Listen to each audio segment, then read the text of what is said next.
Did I just record and edit an entire video on the Packers and then De'Vondre Campbell got re-signed? You betcha!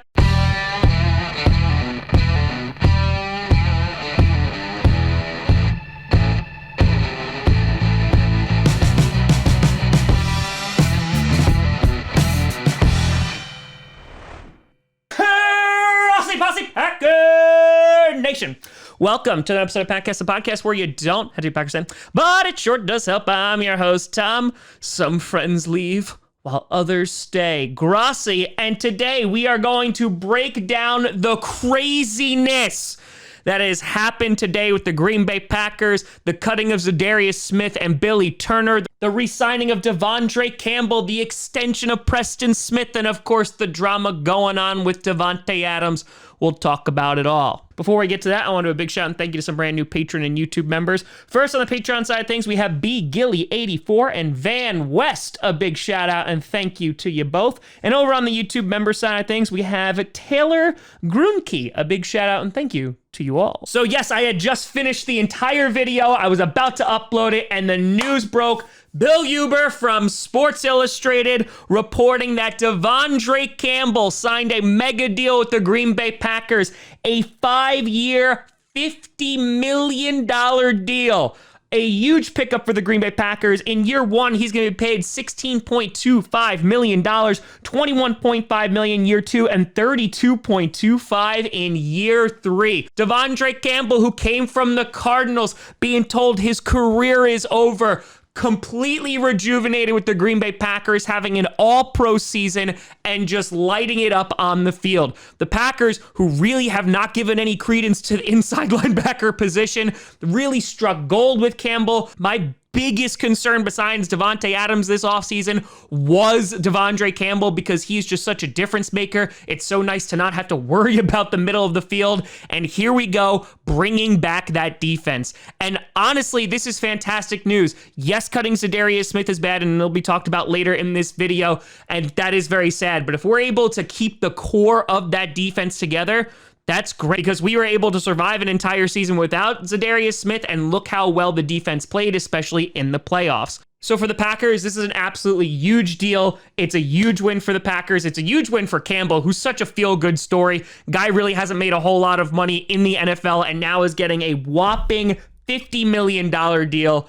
And I could not be happier that he's coming back. Let's talk about one Preston Smith. So Preston Smith received a 4-year extension today with the Green Bay Packers. After a down year 2 years ago, he really improved last year, playing off an incentive-based contract, and was rewarded for that today with a 4-year, $52.5 million deal. Now, it's pretty funny that 3 years ago, almost to the day on March 12th of 2019, he signed his original deal with the Packers, which was a 4-year, $52 million deal. Now, this is very much deserved for Preston Smith, and considering we'll be talking about Za'Darius Smith leaving, it's great. On top of that, Rashawn Gary and Preston Smith really stepped up in a big way in Z's absence. This move winds up saving the Packers $8 million in cap. The only downside to this is he is going to be 30 this season, and so you do worry about the production, though we'll see if Preston Smith even winds up remaining a Packer later down the line.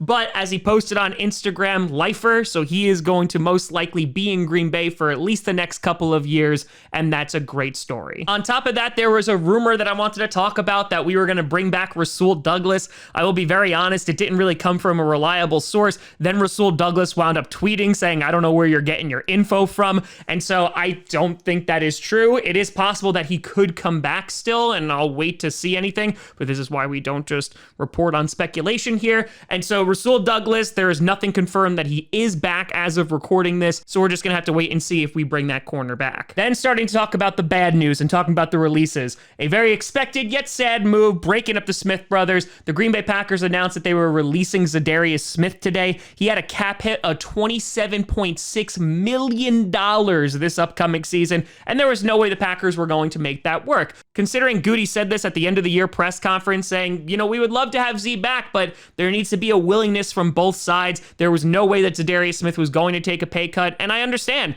I mean, the guy has been phenomenal, obviously injured all of last season, only played a handful of games, but now healthy, can definitely be a disruptor, and he's about to get paid a ton of money. At the same time that we wound up signing Preston Smith, we signed Za'Darius Smith. He signed a 4-year, $66 million deal, and as Za'Darius Smith walks out the door, it saves us about $15 million in cap. It does leave about $12.38 million in dead cap, but we needed to do this just to kind of clear some cap off of here. It is a bit of a cap casualty, but there was also an unwillingness for Za'Darius Smith to take less money, which I don't blame him at all for, and so because of that, we unfortunately lose the Pro Bowl pass rusher. But as I said before, the emergence of Rashawn Gary and Preston Smith, if he can continue at this rate, it looks pretty good for our pass rush. I wouldn't be surprised if the Packers target another edge rusher in the draft just to kind of shore that up a little bit and make sure that that unit stays pretty darn young.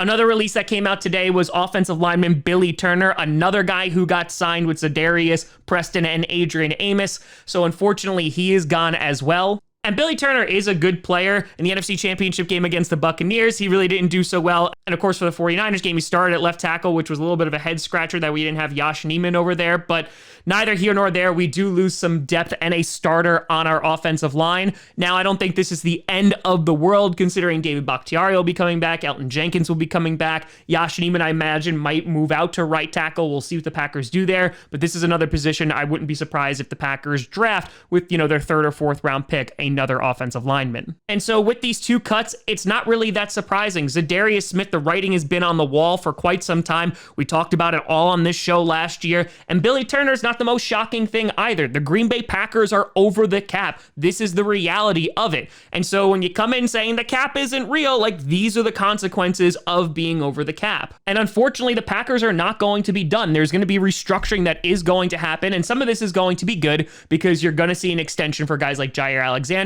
We'll see what the Aaron Rodgers contract is because the $200 million thing is apparently false. As we talked about last week, we still don't know the details of that contract, but that's supposed to free up some space as well. But this is also going to impact some of our impending free agents, guys like Robert Tonyan, MVS, Rasul Douglas. But the point is that this is far from over. There's a ton of Packers news that's going to be breaking over this next week as the Packers attempt to try and get under the cap.